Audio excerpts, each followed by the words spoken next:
Hello, everybody. This is Hondo Carpenter, your Las Vegas Raiders beat writer on SI and the host of the Las Vegas Raiders Insider podcast. Thanks for joining me today. As you know, four of the Raiders free agents had press conferences today. Not everybody. A lot of people asking me, is there something wrong? Why all the Geno stuff Geno hasn't appeared and all that. There's nothing wrong. Nothing whatsoever is what I was told. So don't sweat that. I don't think that's anything for you to even be remotely worried about. And we'll be talking to Gino soon enough and discussing all of that. I've got several things I want to discuss tonight. Obviously, the Raiders, go get a running back from Miami. They lose Alexander Madison. I've had a lot of people ask me, excuse me. In fact, I just got off a national radio show. Someone asked me if I thought that takes the Raiders out of contention for a running back in the draft. Not at all. I don't think it takes them. I don't think it has anything to do with the Raiders not picking a running back in the draft. In fact, I'll be shocked if they don't pick a running back in the draft. And I'm not so sure they were going to go get a one in the first round, anyways. Doesn't mean they won't, but I'll be shocked if they don't get a running back in this draft for sure. But you're starting to see with the Raiders um, in free agency and in this offseason, the vision for today and a plan for tomorrow. And I want to talk about that because without vision, people die. Without vision, people perish. Without vision, organizations fail. One of the greatest things that my father used to do when I was growing up is my dad would spend a couple of days, um, usually in the month of November, where he would really think about, plan, pray, and pursue the vision for our family the next year, 5 years, 10 years, and 25 years. He was always reviewing his goals for our family all the time. Am I doing this financially? Am I doing this in whatever? And it was not just money, it was in every area of his life, my father. And so then he would come back and talk to his kids and instill this is the family vision for the year. Here's our plan. Here's the calendar. We're going to go here on vacation. We're going to do this. I want to buy this boat later in the year. He just would share the vision with the family. So I remember literally one night he was working really late and he would always call if he was working late to tell us he loved us and pray with us and before we went to bed. And one night he had worked really late 3 nights in a row. And so he was up and gone before I got up and was not home when I went to bed. And I usually saw him every day. And he just said, I want you to know, son, remember I told you about what we're going to be doing this year. And I said, I do. And he said, I'm working late because of those goals. And I said, all right, Dad. And he brought us in. It was part of the vision. Anyways, vision, the best organizations, whether it's a business, a football team, baseball, basketball, hockey, doesn't matter, media, there's vision. You know where you're going. Now, the vision just can't be a bottom dollar of finances. It's got to be a plan. And what you're seeing with the Raiders develop, and I'm going to talk about the four men who had press conferences today, but what you're seeing with the Raiders developed is a vision for tomorrow, but a plan on winning today. So I want to talk about a Landon Roberts. Now, I reached out to people who've played with and against these four men. So I reached out to people from their current team and people that have competed against them. It may be an executive, a player on the team, just whoever I know to get some thoughts. And here's what I learned about Landon Roberts, who, by the way, I love this. Him and Jeremy Chin are two stud free agents that the Raiders got. And here are the way people described Landon Roberts to me. Absolute physicality in every area that he works in. A blue collar worker. Nicest guy off the field. Loves to smile and joke. You're going to love him. But on the field, a complete bully. I think he'll fit in great with Max Crosby. Now, that's how people are talking about a Landon. He's a tough linebacker. He's very physical. But here's a quote I got on him that I thought was the most telling. He will fit with the blue collar Raider fan. He's their kind of guy. So, first of all, they bring in a guy who's going to continue to set the pace in the middle. Physicality. He wants physicality, which I found to be fascinating. Not that a defender wants physicality, but the fact that everybody talked about that with him. And then today in his press conference, he referenced it, which I thought was really, really, really interesting. The next guy I want to talk to you about uh, is Lonnie Johnson. And I found he's interesting to me. He's interesting to me. He's a utility guy who's gone through some real maturity. Now, I understand, and let's not pretend this is about winning and losing. It's all that matters, especially when you're a franchise like the Raiders, where your entire motto is just win, baby. I understand that. We're not hiring Sunday school teachers here, but I like people who've been through some stuff. And because they have a different perspective. When my father in business would hire people, he used to always tell me, I like somebody who's been fired or failed. And I remember one time he was speaking at a university. They brought my dad in as a successful businessman just to answer some questions.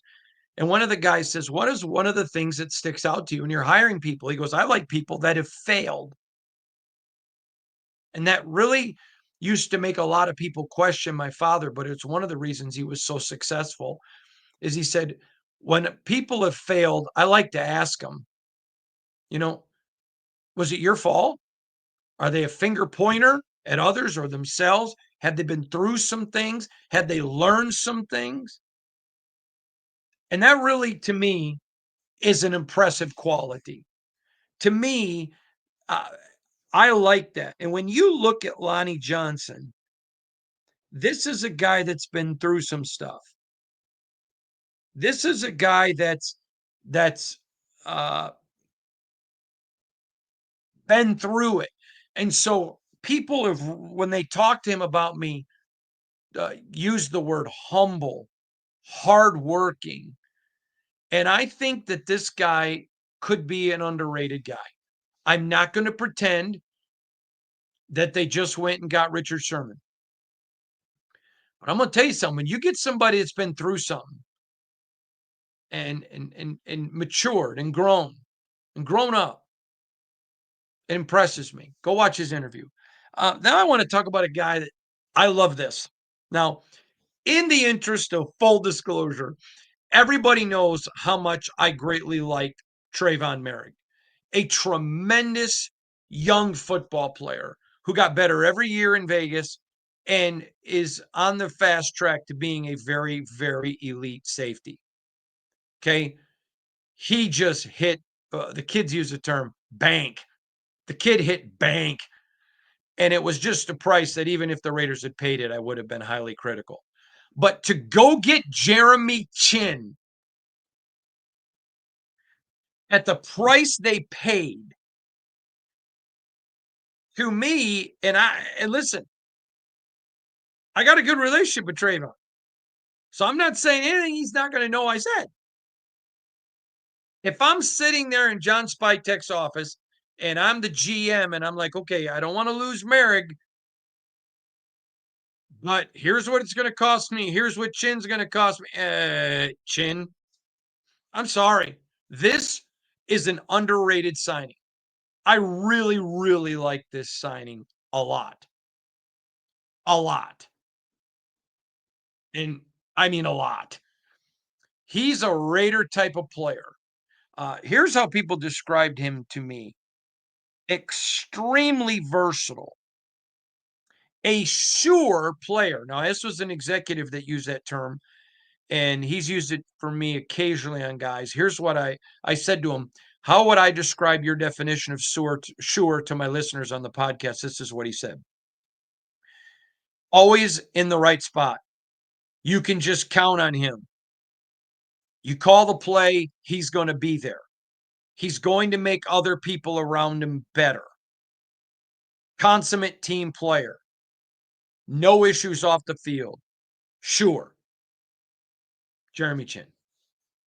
I really like this hire. To me, this is he offers some versatility now that we didn't get with Trayvon. And when you got a mad scientist like Patrick Graham, that opens up some stuff now. That opens up some stuff.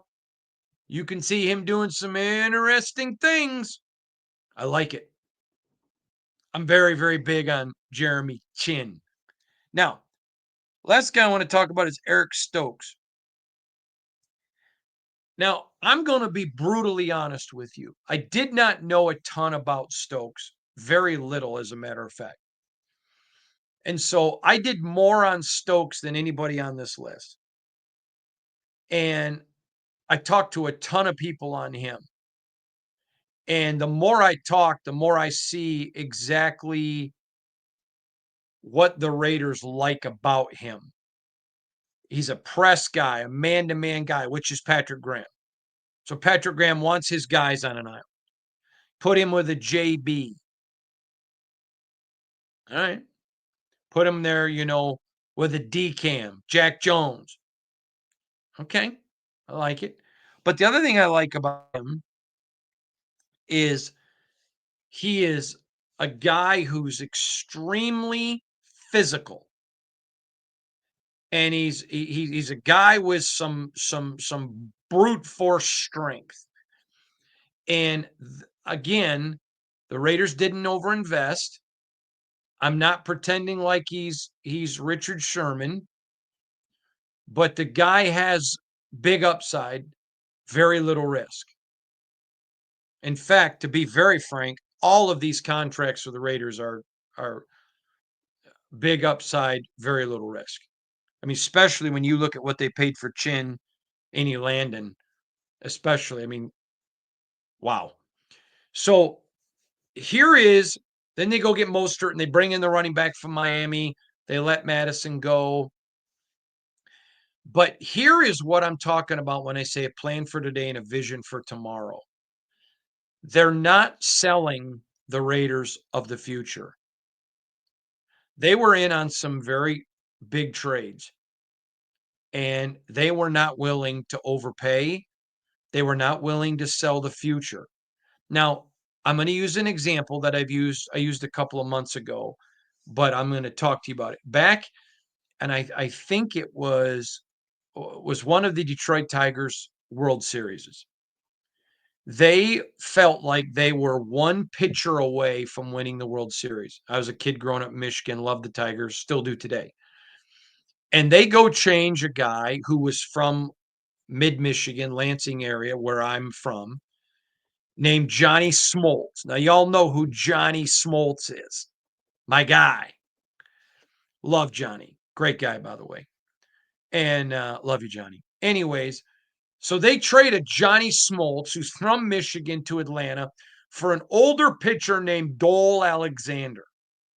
Now, Sparky Anderson, tremendous Major League Baseball manager, talked about, because everybody liked Smoltzy, not because at the time they thought he was a future Hall of Famer, but he was a Michigan guy. But he talked about, if we win the World Series with Dole, it doesn't matter what John Smoltz becomes because you never apologize for a World Series. So the Tigers were willing to risk the future with a potential Johnny Smoltz because they felt they were a pitcher away. And guess what? They were right. They went on and won the World Series. So anytime someone says to me, man, how upset were you that Johnny Smoltz was never a Tiger? Well, I was upset because he's my buddy and a big Spartan fan. Go Green. But I was never disappointed because They didn't sell tomorrow because they got the chip today, championship. And so the Raiders know they're not one player away from a Super Bowl at any position. They're just not there. You know what? You go pay Trayvon Merrick what you paid him if you think you're a safety away from winning the Super Bowl. Now, I'm glad he got banked. I love the kid, and I love to watch other people prosper and succeed, and I'll never be angry at other people's success. I love it. But to me, the price that was paid, if you don't think you're a safety away, and oh, by the way, they're not, was wow. So bring it back a little bit.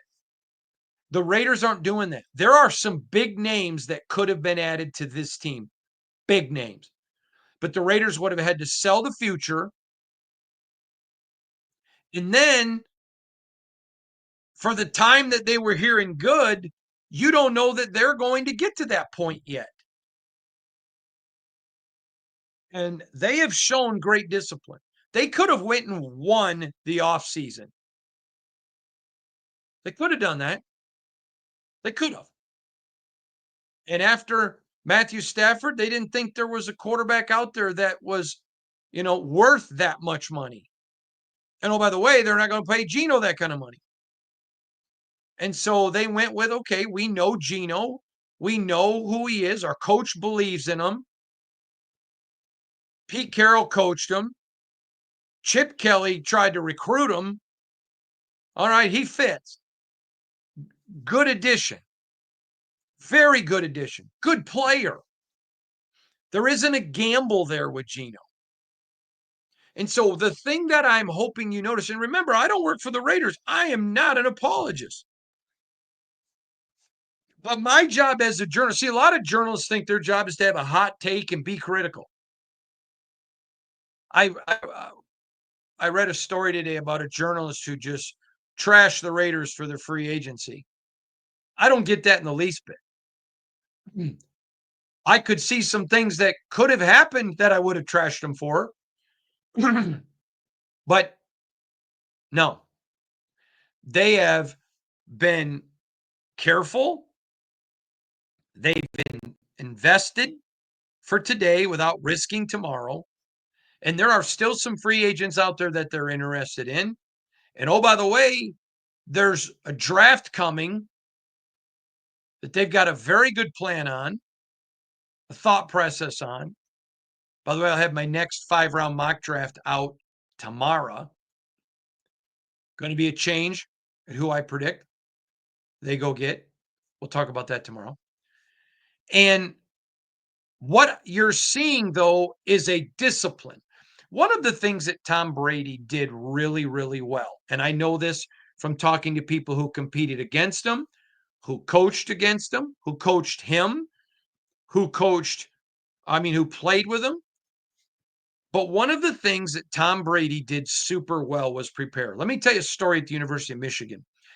Now, I'm a Spartan, so I always laugh when people say Hondo only likes Tom because they're both from Michigan. Well, clearly you don't know the difference between Michigan State and Michigan. It's a blood rivalry. It's hate. It's hatred. But I remember when he was at Michigan, the Wolverine coaches had there was a big recruit from the state, and they were making Tom split with him. And players were livid. Michigan players wanted Tom Brady. But word on the street was that the coaches had allegedly made a promise to this player to play him. I don't know if that's true. I'm just telling you, I was told that by Michigan players. And they wanted Tom. But Tom prepared every single week like it was absolutely the Rose Bowl, which back then that was a huge deal. Now with the playoffs, Rose Bowl is a great bowl, but in Midwest, Big Ten schools, Rose Bowl was king. So then he goes to New England, where he takes those same work ethic, and a star quarterback goes down in front of him, and Drew Bledsoe, and he takes his job and never gets it back. I remember having dinner with Brian Hoyer at his parents' house. I don't remember if we were in the backyard and having a barbecue, and I don't remember if he had been there 1 year or 2 year. I don't remember the exact details, but or exact timing. I remember the details. And I just asked him about Tom, and he goes, "He's the most prepared person I've ever met. I've learned so much from him on preparing. I thought I knew how to prepare." I mean, it was fascinating to sit there and listen to Brian explain how Tom prepares. Fast forward now, he goes to Tampa Bay. Same guy, same guy. I know people in Tampa Bay who told me about how Spytech would bring him reports and information that most quarterbacks don't even want, and he would consume it all, consume it in detail. Then he goes to his gig at Fox. And a friend of mine who works at Fox said to me, I said, how do you enjoy having Tom? He said, "We have had so many great announcers here, but I've never seen anybody that prepares like him, ever." He goes, "He's a color guy and prepares like he's the play-by-play analyst, like he's the color analyst, like he's a coordinator on both teams. He's got pages of anecdotes." He just goes, and my buddy's worked there a long time. He said he's phenomenal. Never seen anything like it. Okay, so that's Tom. Now I can tell you Spytech is like that, and we already know Pete Carroll is. So they bring all of this in. Now, this is all information so you can begin to put together a vision of where your franchise is going. And that's where they're headed now.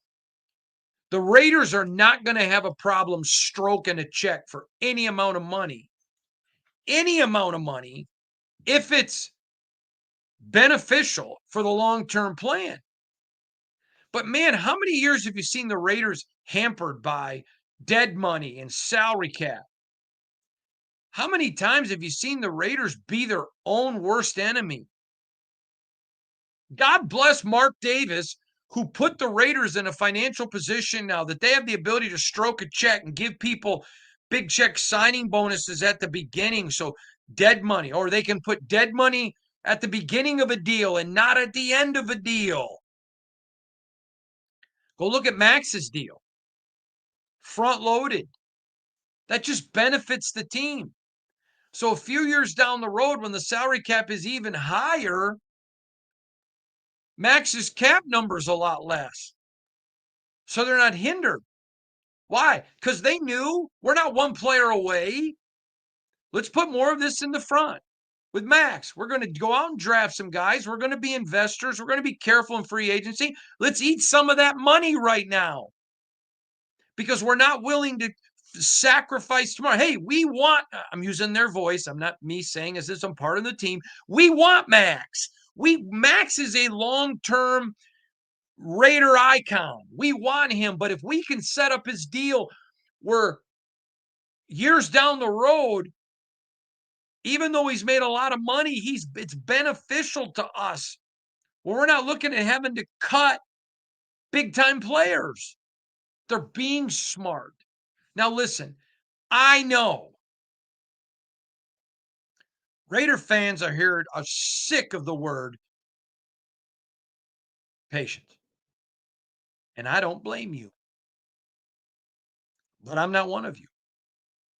My job is not to preach patience. My job is to cover the Las Vegas Raiders. And I am. And I'm telling you, plan for today, vision for tomorrow. The Raiders aren't done. The Raiders are not done. And I'm going to be talking tomorrow about my latest 5-round mock. I'm going to give you some interesting information that I'm hearing from out at pro days.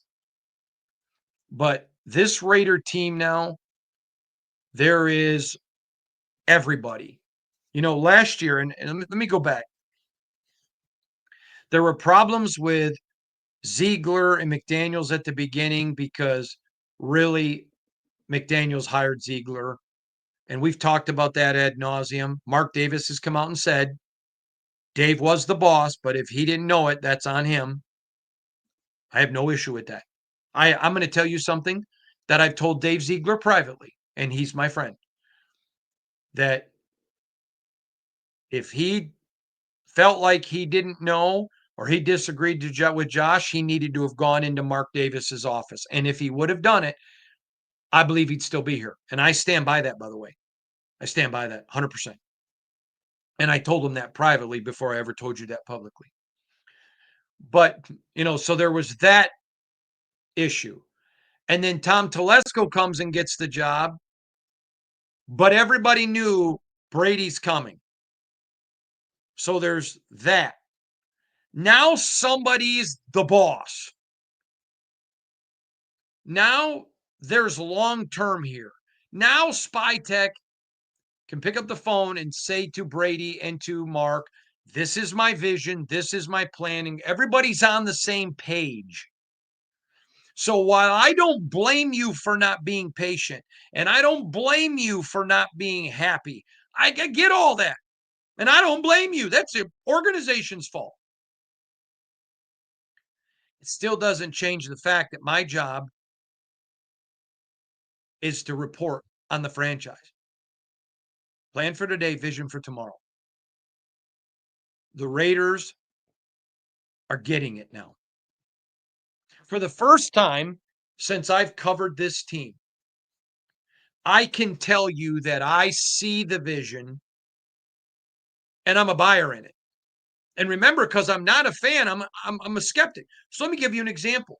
When John Gruden was here, I love John. And Mike Mayock, love the guy. Both of them, tremendous guys. Love them. Good guys. But I looked at some of that drafting and I couldn't buy the vision. Liked them both, but just didn't understand it. Josh McDaniels and Dave Ziegler got here, and I've already reported. You already know what I reported. I saw the juxtaposed in vision from them right away. Going to get Chandler, which made no sense. So right away, I don't think Josh McDaniels is a good head coach, but I think he's a great coordinator. And I think he's an awesome guy. I genuinely really like Josh the man. Dave Ziegler, love the guy. I think he's a great football mind. But even then I'm like, well, this doesn't make sense to me. So then last year I understood with Telesco and they're waiting on Tom. So I couldn't I bought into Telesco because I knew the mistakes that he made with the Bolts were the ownership, even though he would never admit it to me. Even privately off the record, he always defended him. What a class act. Even though I knew that it was not accurate.